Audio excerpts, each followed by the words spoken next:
Hello everyone, कैसे हैं आप सब। उम्मीद है आप सब बहुत अच्छे होंगे। तो क्लास 11 हो गई है फिनिश। अब आप सभी लोग आ चुके हैं क्लास 12 में। तो सबसे पहले तो आप ये बताइए कि आपको कैसा लग रहा है। ऐसा लग रहा होगा कि अभी कल ही तो 10th के बोर्ड्स दिए थे, अब इतनी जल्दी 12th में आ गए। तो गाइस ऐसा ही होता है, अच्छा टाइम बहुत जल्दी गुजर जाता है। तो अब हम आ चुके हैं 12th में। अगर आपने क्लास 11th में पढ़ाई की है तो वो आपको आगे बेनिफिट करेगी, अगर आपने नहीं की है तो कोई बात नहीं। अब आप सीरियस हो जाइए और क्लास 12 से आप अपनी स्टडी को अच्छे से स्टार्ट कीजिए। आज के इस लेक्चर में गाइस हम बात करने वाले हैं यूपी बोर्ड क्लास 12 के इंग्लिश के सिलेबस के बारे में कि आपका एग्जाम आखिर कैसा आता है। एक हम ओवरव्यू लेंगे। तो आज हम बात करने वाले हैं कि हमारा एग्जाम पैटर्न क्या है, आपके सिलेबस में कौन सी बुक्स चलती हैं, उसके अलावा आप 95 स्कोर कैसे कर सकते हो।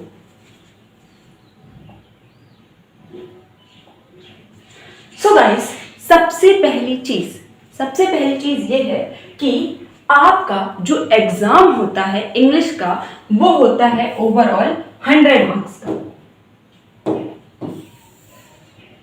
आपका जो इंग्लिश का एग्जाम होगा उसमें आपको 100 मार्क्स का एक पेपर मिलेगा।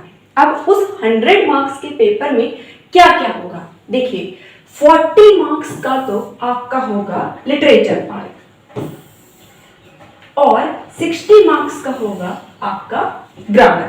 40 एंड 60 हो गई 100। 40 मार्क्स की आपकी लिटरेचर आएगी एंड 60 मार्क्स की आपकी ग्रामर आएगी। अब आपका जो लिटरेचर है उसमें जो बुक चलती है वो दो बुक चलती है। एक है हमारी फ्लेमिंगो जिसमें हमारा प्रोज पार्ट है और दूसरी है हमारी विस्टा जिसमें हमारा सप्लीमेंट्री है। तो गाइस प्रोज हो गई। आप आपके कॉलेज में या फिर आपके स्कूल में हो सकता है गाइस कोई रेफरेंस चलता हो तो वो भी ठीक है, लेकिन जो एग्जाम में क्वेश्चंस आते हैं वो एनसीईआरटी की इन्हीं बुक से आते हैं। अब सबसे पहले जब गाइस आपको पेपर मिलेगा तब क्या होगा, आपका जो पेपर है वो 4 सेक्शंस में होता है, section A B C D. ठीक है, सेक्शन ए में आपको देखने को मिलेगी रीडिंग, ठीक है, और जो सेक्शन ए है ये होगा आपका टोटल 15 मार्क्स का। सेक्शन ए 15 मार्क्स का होगा। अब सेक्शन ए में होगा क्या, one long passage followed by 4 short answers type questions and 3 vocabulary questions। देखिए सेक्शन ए में रीडिंग सेक्शन है और सेक्शन ए में क्या होगा, आपको एक पैसेज दिया जाएगा। ठीक है, अब वो पैसेज किसी भी सब्जेक्ट के ऊपर हो सकता है, कुछ भी हो सकता है। उसमें हो सकता है किसी करंट इशू के बारे में बता दिया जाए, हो सकता है किसी बहुत ज़्यादा फेमस पर्सनैलिटी के बारे में बताया जाए, हो सकता है पॉल्यूशन के बारे में बताया जाए, हो सकता है एनवायरमेंट के बारे में बताया जाए, हो सकता है आपको किसी फेस्टिवल के बारे में बताया जाए। तो आपको एक पैसेज देखने को मिलेगा। अब क्या होगा, आपको उस पैसेज से 4 क्वेश्चंस दिए जाएंगे जिनके आपको आंसर करने हैं उस पैसेज को पढ़ के, और 3 क्वेश्चन आपको दिए जाएंगे वोकैबुलरी के। वोकैबुलरी यानी कि हो सकता है आपसे सिनोनिम पूछ ले, एंटोनिम पूछ ले, वन वर्ड पूछ ले, या फिर कुछ ऐसा ही होमोफोन्स पूछ ले, किसी वर्ड का मीनिंग पूछ ले। ये हमारी वोकैबुलरी हो गई। तो जो 4 क्वेश्चन होंगे वो होंगे आपके 12 मार्क्स के, यानी कि जो हर क्वेश्चन होगा वो 3 मार्क्स का होगा और जो वोकैबुलरी वाला क्वेश्चन होगा वो होगा 1 मार्क्स का। यानी कि टोटल 7 क्वेश्चन आएंगे, 4 आएंगे वो हमारी थ्योरी उसमें लिखनी पड़ेगी और 3 आएंगे जिसमें हमें वोकैबुलरी से रिलेटेड कुछ पूछा जाएगा। अब जो 4 क्वेश्चन होंगे वो 3 मार्क्स के होंगे और जो वोकैबुलरी वाला क्वेश्चन होगा वो 1 मार्क्स का होगा। तो टोटल हमारे कितने मार्क्स हो गए, 15 मार्क्स हो गए। तो यहाँ पर गाइस आपका सेक्शन ए रहता है। अब सेक्शन बी क्या है, सेक्शन बी में आती है राइटिंग। सेक्शन बी का नाम है राइटिंग और ये होता है हमारा 20 मार्क्स का। और गाइस आपको मैं एक बात बता दूं, सेक्शन बी जिस बच्चे ने अच्छे से किया है ना उसके मार्क्स जो है पेपर में इंक्रीज हो जाते हैं। कैसे, आप खुद देखिए, यहाँ पर 2 चीजें आती हैं। पहला तो आता है article, descriptive, argumentative, autobiographical, 100 to 150 words. पहला क्वेश्चन आएगा, आपको आर्टिकल लिखना होगा। कोई भी एक टॉपिक मिल जाएगा आपको उस टॉपिक के ऊपर आर्टिकल लिखना है। आर्टिकल होना चाहिए 100 to 150 वर्ड्स की रेंज में। ठीक है। अब गाइस जिसने आर्टिकल अच्छे से लिखा है ना उसको 10 मार्क्स मिलेंगे। सोचिए 10 मार्क्स काफ़ी होते हैं, आपको ये पूरा आर्टिकल लिखने के लिए 10 मार्क्स दिए जा रहे हैं। एक आर्टिकल 10 मार्क्स का होगा। गाइस जब आप बहुत ज़्यादा अच्छा लिखेंगे तब आपको बहुत कम माने तो आपको 9 मार्क्स जरूर मिलेंगे। आपके 10 भी मार्क्स आ सकते हैं अगर आपकी राइटिंग बहुत ज़्यादा अच्छी है। राइटिंग अच्छी है इन द सेंस कि जो आपकी लिखावट है वो तो अच्छी होनी चाहिए, उसके साथ आपकी स्पेलिंग में एरर ना हो, आपकी ग्रामर में मिस्टेक ना हो, आपने जो सेंटेंसेस बनाए हो वो सेंटेंसेस सही बनाए हो, पंक्चुएशन का ध्यान रखा हो, कॉमास सही जगह पर लगाए हो, फुल स्टॉप सही जगह पर लगाए हो। दूसरा गाइस आपको दिया जाता है letter to the editor, complaint letter, business letter, placing orders, booking और cancellation, making inquiries etcetera. Second आपको मिलता है एक लेटर या फिर एप्लीकेशन। इसमें आपको एक टॉपिक दिया जाएगा, उसी टॉपिक के ऊपर आपको लेटर लिखना है या फिर एप्लीकेशन लिखना है, और ये भी गाइस होता है हमारा 10 मार्क्स का। तो जो हमारा सेक्शन बी है, सेक्शन बी के अंदर आपको आर्टिकल लिखना होता है और लेटर लिखना होता है, और दोनों ही हमारे 10 मार्क्स के होते हैं। तो टोटल हो गए हमारे 20 मार्क्स। अब गाइस सेक्शन सी है, ये है हमारा ग्रामर का सेक्शन, और ये आपको देता है 25 मार्क्स। जो सेक्शन सी है इसमें आपको मिलते हैं 25 मार्क्स। अब सेक्शन सी में आता क्या क्या है, देखिए 10 क्वेश्चंस, 10 क्वेश्चंस आएंगे, MCQ and very short answer type questions based on narration. आपने गाइस डायरेक्ट इनडायरेक्ट पढ़े होंगे ना, तो वही उसी को नरेशन बोलते हैं। सिंथेसिस, ये भी एक इम्पॉर्टेंट टॉपिक है। ट्रांसफॉर्मेशन क्या होती है गाइस कि कोई हमें सेंटेंस दिया गया है और वो पॉजिटिव वे में लिखा है, हमें उस सेंटेंस को नेगेटिव बनाना है बिना उस सेंटेंस का मतलब चेंज हुए। इसके अलावा गाइस सिंटैक्स हो गया। सिंटैक्स में गाइस हमारा सब्जेक्ट वर्ब एग्रीमेंट आता है, चीजों को किस तरह से हम लिखते हैं। इसके बाद गाइस हमारे ईडियम्स एंड फ्रेजेस हो गए। ईडियम्स एंड फ्रेजेस का मतलब होता है गाइस मुहावरे, जो कि मुहावरे आपने पढ़े होंगे ना, हिंदी में मुहावरे होते हैं ना, उन्हीं को इंग्लिश में हम ईडियम एंड फ्रेजेस बोलते हैं। फ्रेजल वर्ब्स आएंगे, जब भी गाइस आप वर्ब के साथ प्रेपोजिशन लगा देते हो ना तो उनका मीनिंग चेंज हो जाता है, उन्हीं को गाइस हम फ्रेजल वर्ब्स बोलते हैं। सिनोनिम्स हो गए, सिनोनिम्स जो समानार्थी शब्द होते हैं। एंटोनिम्स हो गए, एंटोनिम यानी कि जो अपोजिट वर्ड्स होते हैं, आपने अपोजिट वर्ड्स सुने होंगे। वन वर्ड सब्स्टिट्यूशन हो गया। वन वर्ड यानी कि वन वर्ड का मतलब ये होता है गाइस जैसे कि कोई बहुत बड़ी सी बात है, ठीक है, जैसे फॉर एग्जाम्पल एक ऐसा आदमी जो भगवान में भरोसा रखता है, ठीक है, one who believes in God, ठीक है, उसको हम क्या बोलते हैं, उसको हम बोलते हैं थीस्ट बोलते हैं, ठीक है। अब गाइस इतना बड़ा सेंटेंस बोलने से अच्छा है कि आप एक वर्ड बोल दो, जैसे आपको बताना है कि ये इंसान है, ये भगवान में भरोसा रखता है, ठीक है, इतना बड़ा बोलने से अच्छा है आप ये बोल दो कि ये इंसान है, ये थीस्ट है, ठीक है। अब उसके बाद होते हैं गाइस होमोफोन्स। होमोफोन्स क्या होते हैं गाइस, ऐसे वर्ड जो जब हम उनको प्रोनाउंशिएट करते हैं उनका साउंड तो सेम होता है लेकिन उनका मीनिंग जो है वो अलग होता है, उन्हें हम बोलते हैं होमोफोन्स। फॉर एग्जाम्पल आपने देखा होगा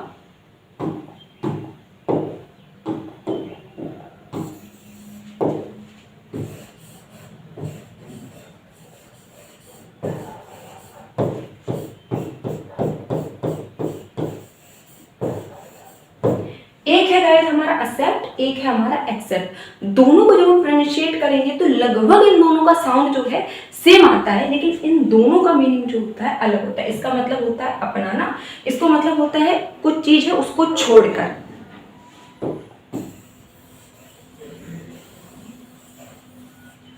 तो गाइस आपकी ग्रामर में ये सारी चीजें आएंगी और ये सारी चीजें जो होंगी 10 क्वेश्चंस आएंगे, जैसे एक क्वेश्चन इसका हो गया, एक इसका हो गया, एक इसका हो गया, एक इसका हो गया, और ये जो 10 क्वेश्चन होंगे टोटल होंगे आपके 2 मार्क्स के, तो टोटल हो गए आपके मार्क्स 20। एक क्वेश्चन 2 नंबर का होगा, टोटल 10 क्वेश्चंस आएंगे तो आपके टोटल हो गए 20 मार्क्स। दूसरी चीज गाइज आपकी ग्रामर सेक्शन में आती है translation from Hindi to English. अब यहाँ पर गाइस आएगी आपकी स्टोरी। आपने 10th में स्टोरी की होगी, ठीक है, आपने 11th में स्टोरी की होगी। 10th में क्या होता है, आपको 4 सेंटेंसेस दिए जाते हैं, छोटी स्टोरी होती है थोड़ी।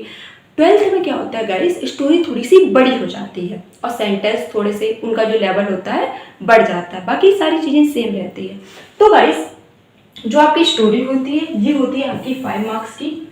और गाइस स्टोरी को करने का सबसे अच्छा तरीका बताऊं क्या है? सबसे अच्छा तरीका ये है कि आपकी ग्रामर अच्छी होनी चाहिए। पहली बात तो आपको टेंस की नॉलेज बहुत अच्छे से होनी चाहिए। दूसरी चीज़ आपकी जो पार्ट्स ऑफ स्पीच है उनकी नॉलेज अच्छी होनी चाहिए। तीसरी चीज़ आपकी वोकेबलरी, क्योंकि गाइस स्टोरी में कभी कभार क्या होता है, बहुत से ऐसे मीनिंग आते हैं जो हमें नहीं पता होते हैं।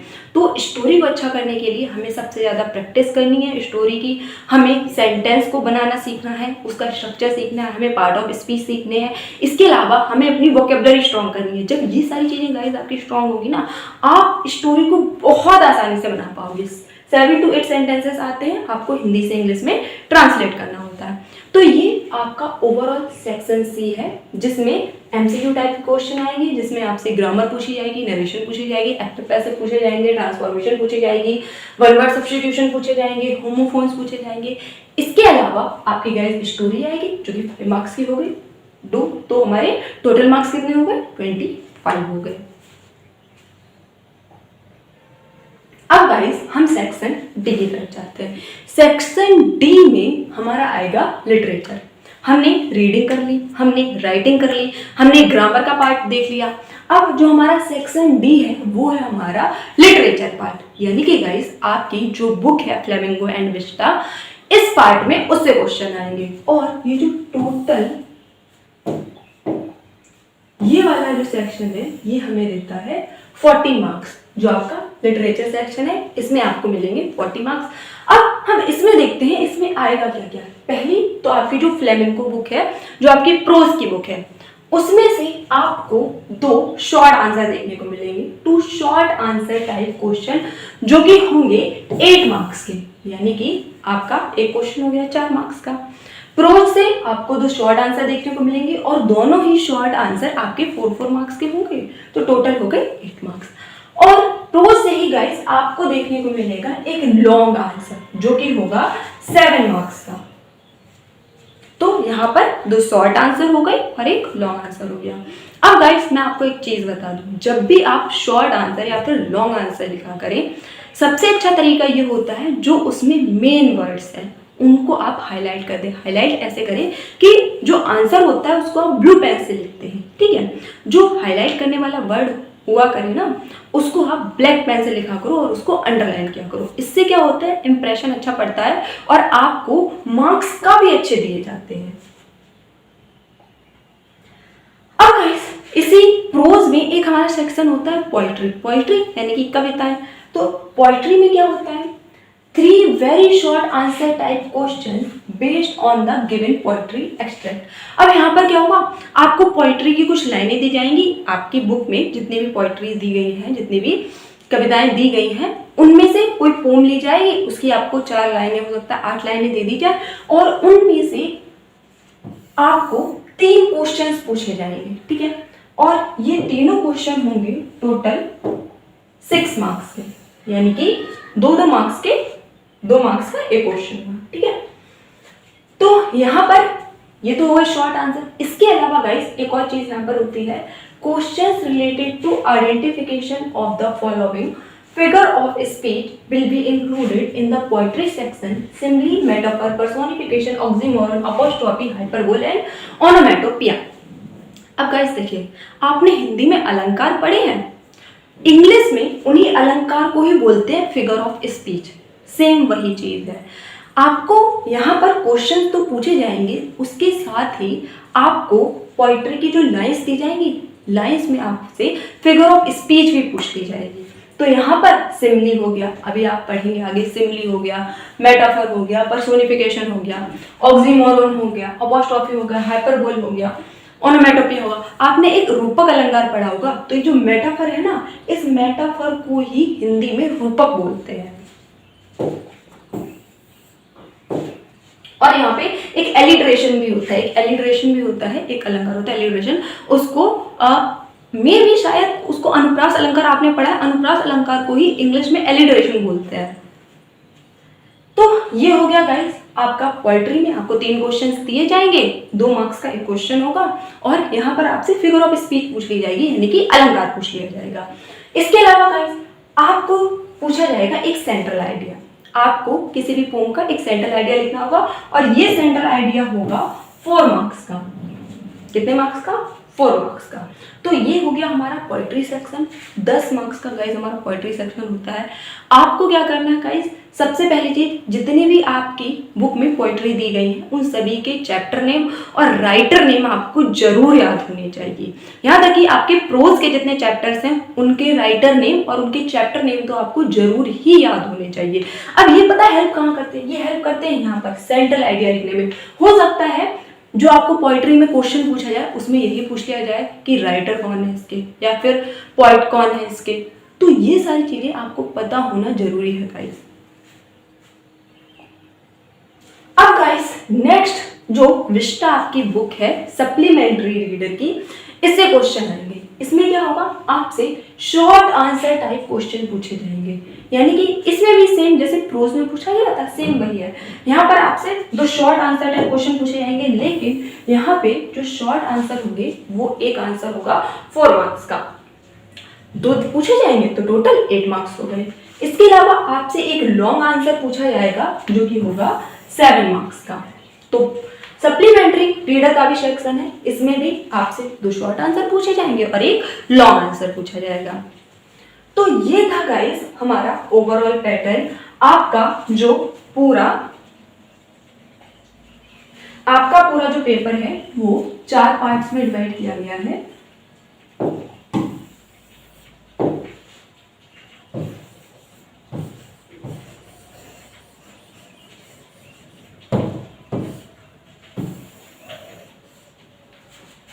सबसे पहला सेक्शन है आपका रीडिंग,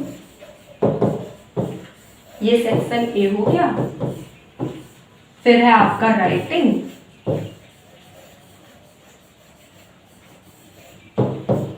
ये सेक्शन बी हो गया। फिर आता है ग्रामर पार्ट, ये सेक्शन सी हो गया। और फिर आता है आपका लिटरेचर, ये हो गया आपका डी पार्ट। तो गाइस आपका जो इंग्लिश का पेपर है इन्हीं 4 पार्ट्स में डिवाइड है, रीडिंग पर, राइटिंग पर, ग्रामर पर और लिटरेचर पर। तो गाइस कुछ चीजें हैं जो आपको अभी से ध्यान में रखनी है।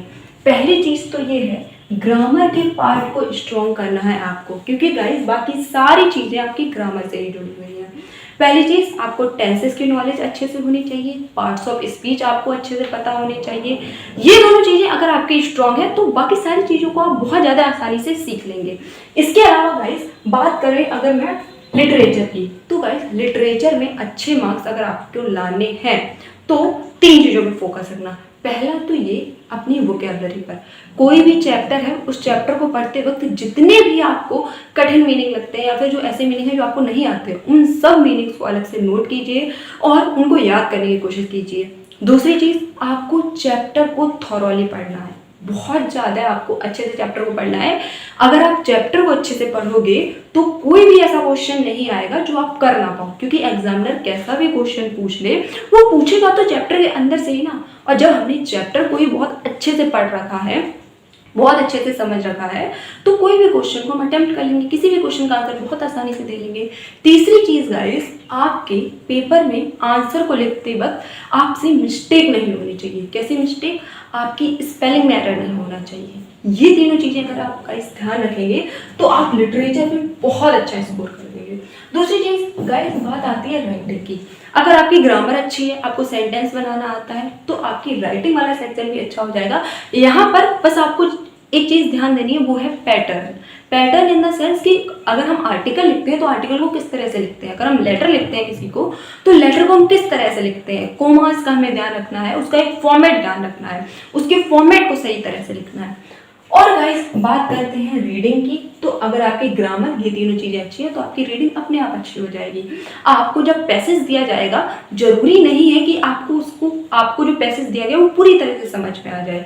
भले ही आपको थोड़ा बहुत समझ में आया है, लेकिन जब आप प्रैक्टिस कर रहे हो तो प्रैक्टिस करते वक्त आपको पूरी तरह से समझना, अपनी पूरी जान लगानी है। तो पैसेज को जब आप पढ़ेंगे तो हो सकता है कुछ चीज़ें आपको ना आए समझ में, लेकिन आपसे जैसा भी अर्थ निकलता है टूटा फूटा आपको निकालने की कोशिश करनी है। और हम इस चीज़ को अच्छा करेंगे। अच्छा कैसे करेंगे? प्रैक्टिस करके, बहुत सारे पैसेज की प्रैक्टिस करेंगे तो ये वाला सेक्शन भी हमारा गाइस अच्छा हो जाएगा। और आप जब इन सारी चीज़ों का ध्यान रखोगे तो आपके ऑटोमेटिकली नंबर काफ़ी अच्छे आएंगे, आप 95+ स्कोर कर सकते हो। तो गाइस इन सारी चीज़ों का ध्यान रखना। 11th क्लास आपकी कैसे भी गई हो, अब मैटर करता है कि आप 12th क्लास में आ चुके हैं, आपको थोड़ा सीरियस होना है। एंजॉय करिए, अपनी लाइफ में एंजॉय करना भी अच्छी बात होती है, लेकिन थोड़ा सा पढ़ाई के लिए भी सीरियस हो जाइए, क्योंकि हमें इंग्लिश के पेपर में अच्छा परफॉर्म करना है और हमें 95+ स्कोर करना है। Thank you so much.